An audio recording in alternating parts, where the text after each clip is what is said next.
অন্য প্রসঙ্গ, আজ থেকে ঢাকা এবং ময়মনসিংহ রেঞ্জের সব থানায় চালু হয়েছে অনলাইন জিডি সেবা কার্যক্রম। এই উদ্যোগে কতটা উপকৃত হবে সাধারণ মানুষ, এ ব্যাপারে বিস্তারিত জানার চেষ্টা করছি। ময়মনসিংহ থেকে যুক্ত হচ্ছেন আমাদের সহকর্মী সুলতান মাহমুদ কনিক। অনেক ধন্যবাদ যুক্ত হওয়ার জন্য।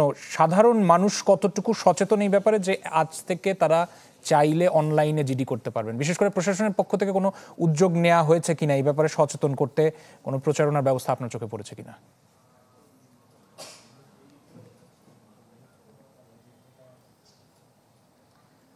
রাশেদ, এটি ঢাকা এবং ময়মনসিংহ রেঞ্জের প্রায় 134টি থানায় একযোগে চালু হয়েছে।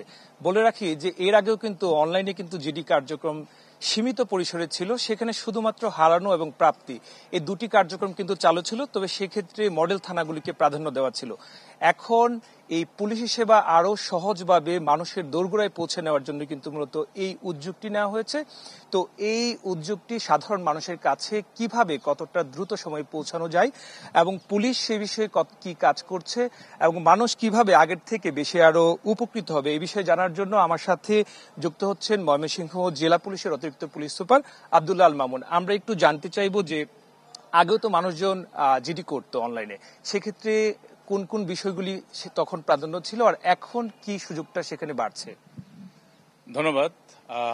অনলাইন জিডি কার্যক্রম এটা মূলত 2021 সাল থেকে শুরু হয়েছে। বাংলাদেশ পুলিশ বর্তমানে যে কার্যক্রম হাতে নিয়েছে এর ধারাবাহিকতায় ঢাকা রেঞ্জ এবং ময়মনসিংহ রেঞ্জের 134টি থানাতে এই জিডি কার্যক্রমটা চালু হয়েছে। এটার মূলত হচ্ছে আগে যে কার্যক্রম ছিল সেই কার্যক্রমের এক্সটেন্ডেড ভার্সন, এটা ব্যাপকীকরণ করা হয়েছে। আগে শুধুমাত্র হারানো এবং প্রাপ্তি এই দুটো অংশ ছিল, বর্তমানে আপনি প্রায় 30টির অধিক আইটেমে এখানে জিডি করতে পারবেন। এই আইটেমগুলোর মধ্যে হুমকি থেকে শুরু করে ইফটিজিং, প্রতারণার শিকার যদি কেউ হয়, বিকাশ প্রতারণা, অনলাইন প্রতারণা সহ সব ধরনের আইটেমগুলোর মধ্যে অন্তর্ভুক্ত আছে।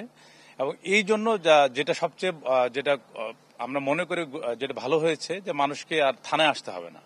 মানুষ তার ইউজার এন্ড থেকে একটা অ্যান্ড্রয়েড ফোন বা একটা স্মার্টফোন ব্যবহার করবে, ইন্টারনেটের মাধ্যমে সে একটা অ্যাপস ডাউনলোড করবে, অনলাইন জিডি, সেটা নিবন্ধন করবে।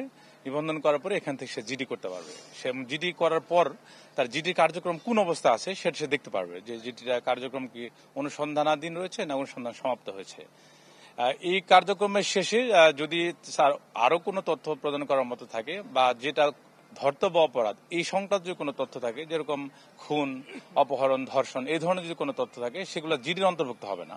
কারণ জিডির অন্তর্ভুক্ত সাধারণ বিষয়গুলো হয়ে থাকে যেগুলো অপরাধ, ধর্তব্য অপরাধ, সেই জিনিসগুলোর জন্য থানাতে আসতে হবে। সেক্ষেত্রে তাকে একটা নোটিফিকেশন দেওয়া হবে যে আপনি প্রয়োজনীয় কাগজপত্র নিয়ে থানায় যোগাযোগ করুন। ধন্যবাদ আপনাকে। নিশ্চয়ই আমরাও চাইবো যে মানুষজন যারা আছেন, বিশেষ করে সেবাগ্রহীতারা যারা আছেন, তারা এই সুযোগটি কাজে লাগিয়ে তারা যে নৈতিক যে প্রতিদিনকার যে কোনো ধরনের সমস্যাও যদি পড়ে সেটি কিন্তু থানায় না গিয়েও তারা ঘরে বসে এবং তার নিজস্ব মোবাইলে সেটি জিডি সেবা কার্যক্রমের মধ্যে তারা লিপিবদ্ধ করতে পারবে এবং যিনি মনিটরিং অফিসার থাকবে তা তাৎক্ষণিকভাবে দেখে যথাসময়ের মধ্যে ব্যবস্থা নিবে এবং এই কার্যক্রমটি আরো দ্রুত গতিতে ছড়িয়ে যাবে এমনটি।